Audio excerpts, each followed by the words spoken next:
Hello everyone, Kadordo here with another guide for World of Warcraft. This is going to be my updated controller guide. So the first thing we're going to need is Consoleport. Consoleport is something that basically allows the user interface to change with the buttons and layout of a controller. It also will prompt you at the first startup in order to set up the controller. So I'm going to be installing this throughout Curse. You can also do it manual, I leave that up to you. I use Curse. So that's good. The second thing you're going to need is WoWMapper. WoWMapper is at the bottom of this page right over here, and when you click it you will get a new pop-up. I have it on the top over here already, and I will download the setup.exe. So I will wait till it's done, and for some reason my computer doesn't want to run it straight away, so I need to do this. This is your basic setup. Just click next, put it in a folder. I put it on C because yeah, I have the space for it. I will create a desktop icon and I will press install. So now I'm going to launch it. So now it will ask me to install SlimDX 4.0. I will click yes, else I can choose the program. So yes, of course I want it. And I will download the X64 download on net 4.0 because I'm pretty sure with Windows 10 you're running net 4.0. I'm not quite sure when you're using net 2.0, but that's up to you to figure out. Just install. It will turn black for a little moment because on my other screen there's some mumbo jumbo going. And you're done. Now it's installing and finish. So I have the icon now for WoWMapper. As you can see, my DualShock 4 controller gets detected instantly. I'm not quite sure if that's because I already had it installed, else you need to find a driver for it, but I will put a link in the description if I'm able to find any driver just for the DualShock 4 controller, but the best would be just to find it yourself so you are sure you have the latest one. So as you can see, you have a few options in here which you can set up, but basically everything is set up, just don't change them. The more personal preference when it comes up to the lights, and that's basically it. This is the layout in WoWMapper that is given to the controller. So that's actually pretty cool. You don't have to do anything. It just works straight. So that's good. So now that we know everything is set up, we're going to launch the game. So the good thing about this new Consoleport is that it actually works with other user interfaces like Elf UI and that kind of stuff. You might need to set up it correctly, but I will do that later inside of the video. So when you have launched World of Warcraft, this is what you most likely would see. You will choose the controller that you're using. As I'm using the DualShock 4, I choose the DualShock 4. You press the buttons 3 times for every button displayed, as I'm doing right now.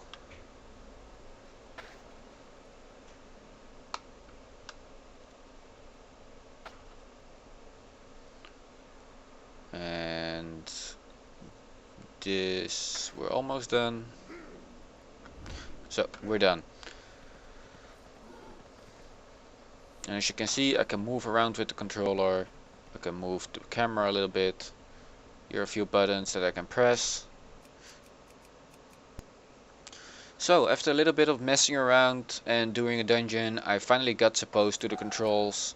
So I will be showing you what I did before doing this instance. And something new included within the Consoleport. You can already see it on my screen. It's actually a keyboard based on your controller. You can open this by pressing L1, L2, and the guide button for an Xbox controller. This should be like LB, LT, and the guide button.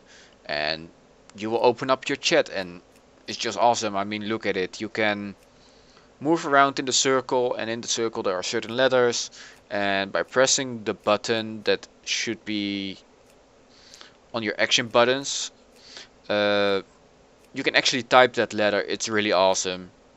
I really would like to thank Consoleport for this, because this was really an addition which we missed in the previous versions of Consoleport. But now that it's here, it's great.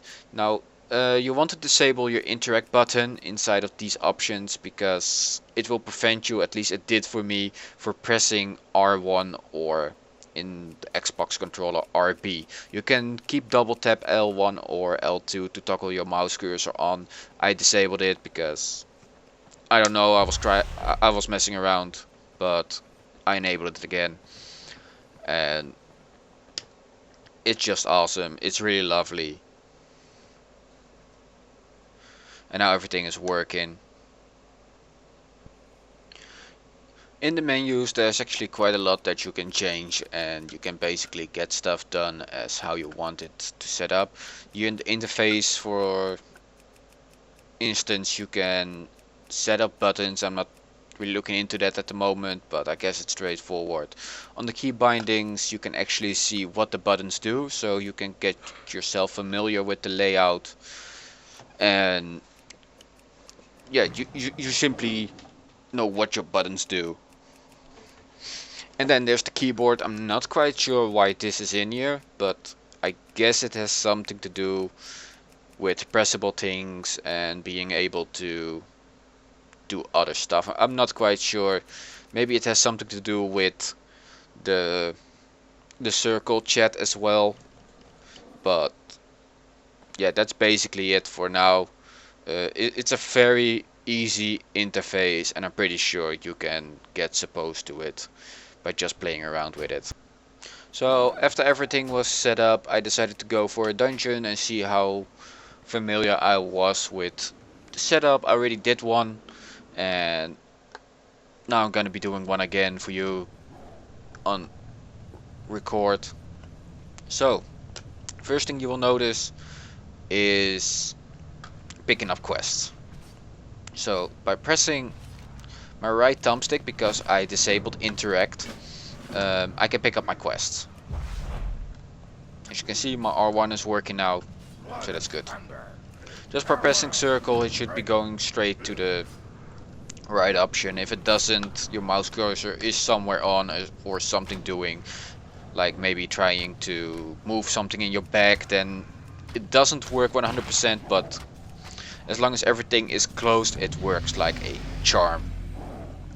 So as you can see, I go level up instantly, level 17 right now. As you can see, you can loot. The only thing I had with ElfUI with looting is that it's not 100% accurate compared to the standard user interface. So you might want to wiggle around a little bit if you're using ElfUI or maybe some other interface that basically resizes the loot window. But if you're using the standard one, it has no issues at all. So as you can see, I'm killing off things. I haven't set up anything for my pet. I skip forward and we go to the first boss.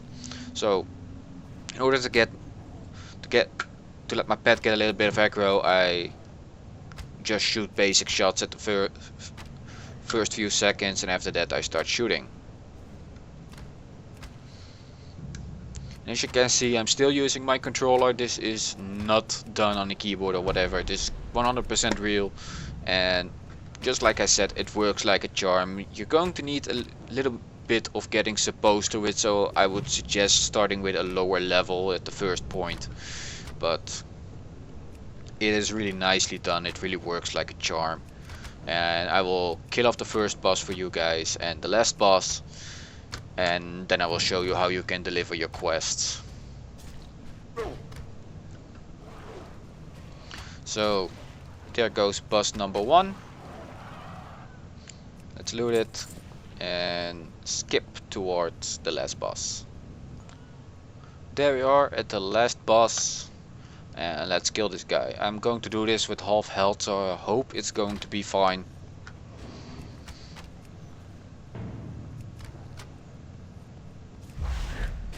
As you can see, my disengage still works. That's because I disabled the interact button before, else it wouldn't work for me. Maybe it works for you, but it didn't work for me. So if you have this issue, disable the interact button and I'm pretty sure everything will work.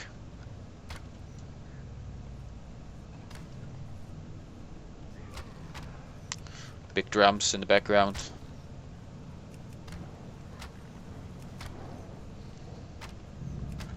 Oh god. This might actually could be very close.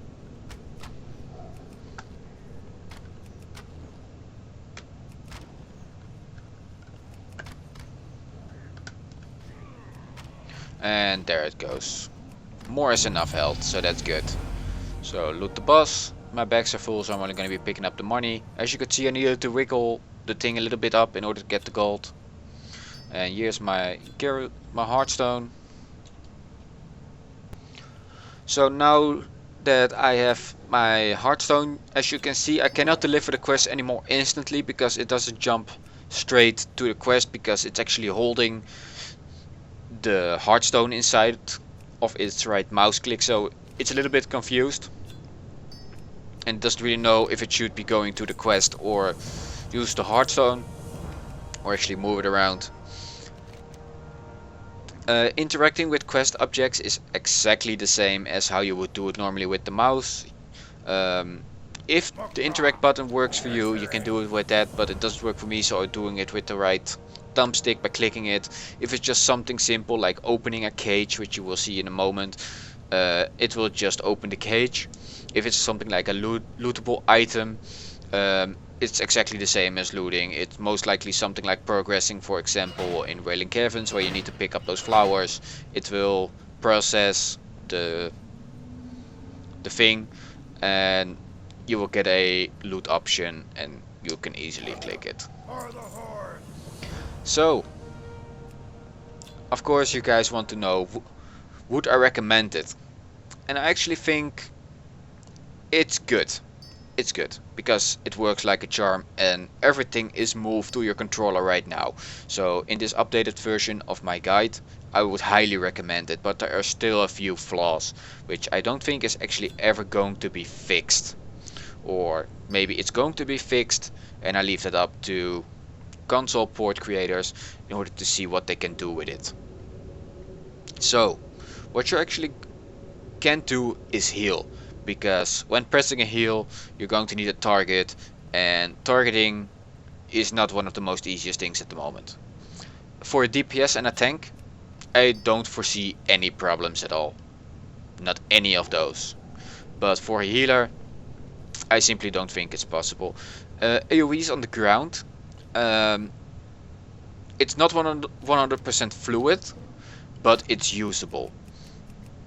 Do I think you can raid with this? Of course, I really think you can do looking for raid, most likely normal and heroic, but it really depends on the class. If you're like a class that really needs to CC quite a lot, then no, it's most likely not going to work for you.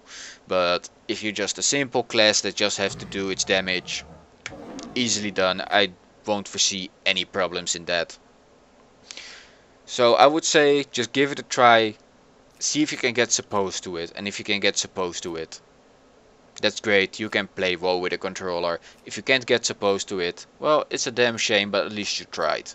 It's not something that is basically laid away for everyone, especially not for veteran players that are playing this game for a pretty long while and are simply in need of their keyboard and a mouse because they got so supposed and attached to it.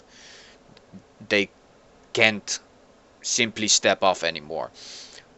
Of course, by practice you're going to make yourself better, so if you really want to do it, you can. So yeah, for now it's only usable for tanks and DPS in my opinion. But it's a nice step forward that we actually already have the chat. So, if this guide helped you or really got you inside of the controller for WoW, please give it a like. If you want to share it with your friends, go ahead. They are also allowed to play the game with the controller, of course. And if you want to see more content from my channel, subscribe, and I hope to see you on the next video. See ya!